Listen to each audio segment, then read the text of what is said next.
Right, I know there are a lot of you watching this video who are thinking about applying for a promotion at work. Maybe there's a job coming up on your team internally, or maybe you're thinking of applying externally. Last year, I got promoted and I thought it would be a good idea to share 8 tips that I think helped me get a promotion. Obviously, this video is not like a surefire way of getting promoted, but I think there are definitely some things that you can do in order to increase your chances of getting that promotion. With all that said, let's get straight into them. Okay, tip number 1 is to reverse engineer the job adverts of the roles that you would be applying for on promotion. Reverse engineering, what do I mean by this? Every single job that you apply for will have an essential criteria, which is essentially outlining all the things you need in order to be capable of doing that job. What I would really recommend is when you are applying on promotion, look at the level up that you will be applying for and identify areas that you currently can't hit. Once you've done this and you've identified which areas you don't hit, you now have goals of what you need to do in order to demonstrate those criteria. Now, I know this may sound really simple, but it really surprises me the amount of people who don't do this, apply for a job on promotion, and then realize that they don't hit all of the criteria and are then shocked as to why they didn't get an interview. Reverse engineer the job adverts and you will identify the weak spots and the things that you need to improve at. Tip number 2 is to leave your comfort zone.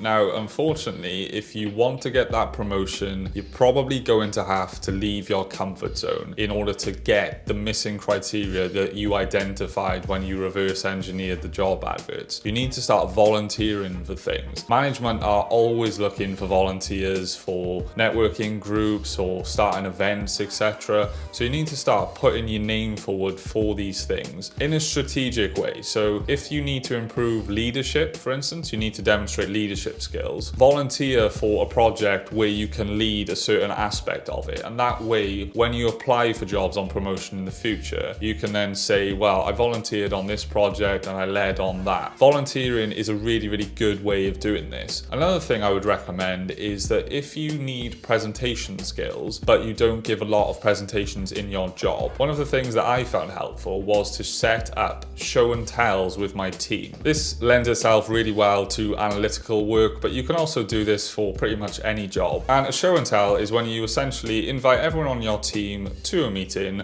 and you just present a piece of work that you've worked on. Talk about what you learned, talk about the things that you would do differently. And this is like a win-win-win because people get some knowledge, you get to practice presentation skills, and you can also demonstrate that you're always trying to upskill and lift up the people around you. A lot of the time going for a promotion, you have to get out of your comfort zone to be able to demonstrate the criteria. I promise you, by getting out of your comfort zone on a daily basis, good things start to happen. The sweet spot for me, I find, is volunteering for those things that I don't feel quite ready for, but in the back of my head I know I can do. It's just that I'm a little bit scared of doing it. That's the sweet spot. You don't want to volunteer for something that you have absolutely no clue about. Moving on to tip number 3, and that is be transparent. So I recommend that you are upfront with your manager. Look, I would like to get a promotion. I really want to progress. What can I do in order to improve on these areas? Or is there any pieces of work that I can get involved with? And I know this may vary depending on where you work. I've been extremely lucky in the civil service to have some fantastic managers, all of whom really, really care about my personal development and encourage me to try and progress. And I appreciate that your manager may not be the same. So what I recommend is try and reach out to someone else in the business who can act as like a mentor and give you that unbiased view of things that you need to improve upon. Similarly, when you're going to your manager and being transparent, I would ask for things such as training and learning development opportunities. There's always room for learning development because it doesn't just help you, it helps the organization as well. So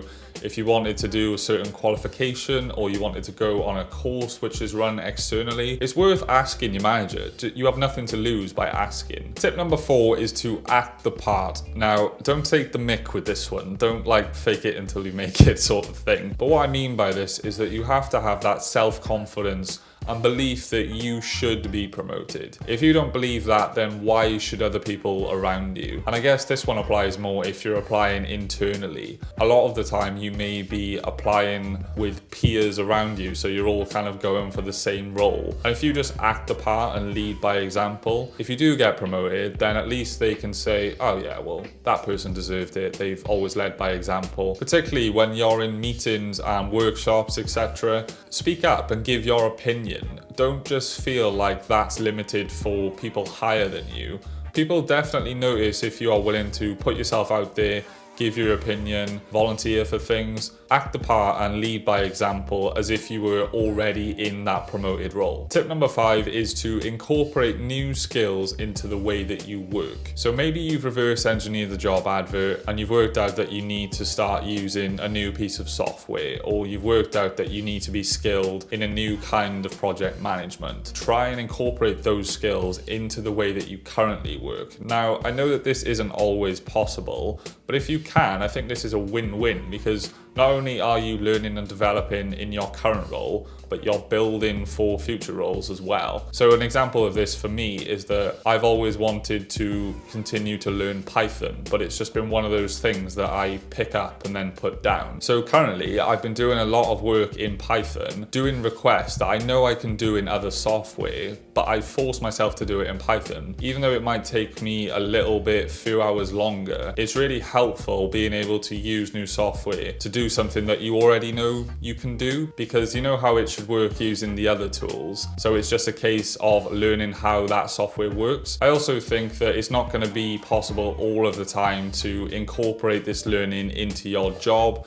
That's just natural. So you're probably going to have to spend a good amount of time outside of work developing, particularly if the criteria that you're missing is something that you cannot get in your job. Moving on to tip number 6, think about moving laterally. When I got promoted last year, I had 2 years of experience at a certain grade, but the difference between me and someone else with 2 years of experience at that grade was that I'd had 2 different roles in 2 different teams during those 2 years. This meant that when I came to applications and interviews, I had 2 different sets of experiences to talk about. I had a lot more skills and I felt like I was a lot more well-rounded. I do think there's a balance with this, and I generally think that after 6 months to 12 months, you'll probably have found everything out about the role by that point. But 2 or 3 months in, you're probably still learning everything, so I don't think it's a great look to be constantly trying to move around. I think my main advice to you here is that remember that you don't always have to go up and up and up and up. Think about maybe going laterally and then up. I think progress a lot of the time doesn't look like this linear line where you go straight upwards. It's often messy, kind of like going up eventually like that. Think about going side to side and then up. Sometimes you even go down and then up. You don't always have to go up and up and up. Sometimes it can be really good to get experience at a certain level across different teams before progressing. Tip number 7 is don't fake it. Now, there's certain things that unfortunately you just cannot say on your CV until you've done them. Take line management, for instance. You can't say that you line manage people until someone just gives you the responsibility of line managing people. It reminds me of when I was 16 trying to get a part-time job in retail. I'm sure a few of you can probably relate to this. And they asked for retail experience, and you sat there thinking, well, I can't get any retail experience until someone takes a chance on me and gives me retail experience. It's similar with line management and other things. Up until a year ago, I'd never line managed employees directly. When I was going for the promoted role, I couldn't demonstrate line management experience. However, I had gone on leadership and management training. I'd read numerous management books. So by the time that it got to the interview, I could pretty much say that I've done everything I possibly can to be prepared for being a line manager. However, I made it clear that I didn't have line management experience. So my advice would be to don't fake it, but demonstrate that you've done everything you possibly can to be prepared for when the time time comes. Tip number 8 is don't obsess over it. I've seen it over the last couple of years where people start to become obsessed whenever there's talk of maybe an internal role coming up. People seem to become really obsessed with being promoted and thinking about, oh, who's going to go for that role, and oh, maybe I could talk to someone who could give me advice. And it does get a little bit toxic. I know it's difficult to not get caught up in the politics side of it, but try not to, because it doesn't end well from my experience. I don't think it really matters. I think if you want to go for a promotion, to be honest and say, yes, I'd like a promotion. If you don't get it, then just take it on the chin, lead by example, maybe use it as an experience to pivot into a new job. Try not to get obsessed over it. It can be off-putting if you speak to someone and all they talk about is like, oh, get a promotion, get a promotion. Generally, I think you'll know when you're ready for a promotion, and sometimes it's just good to have that self-awareness of, okay, I think I'm ready, I'm going to start applying, as opposed to, ooh, other people are going for it, so maybe I should go for it. Just try and focus on yourself. Don't obsess over it. When the time comes, I'm sure you'll be absolutely fine. I hope these tips on getting a promotion were helpful. As I said at the start of the video, this is not going to guarantee you promotion, but it's just going to hopefully increase your chances and give you a few things to think about. If you did enjoy this video, check out some of my other careers videos here. Thanks very much for watching. Take care. See you soon. Cheers.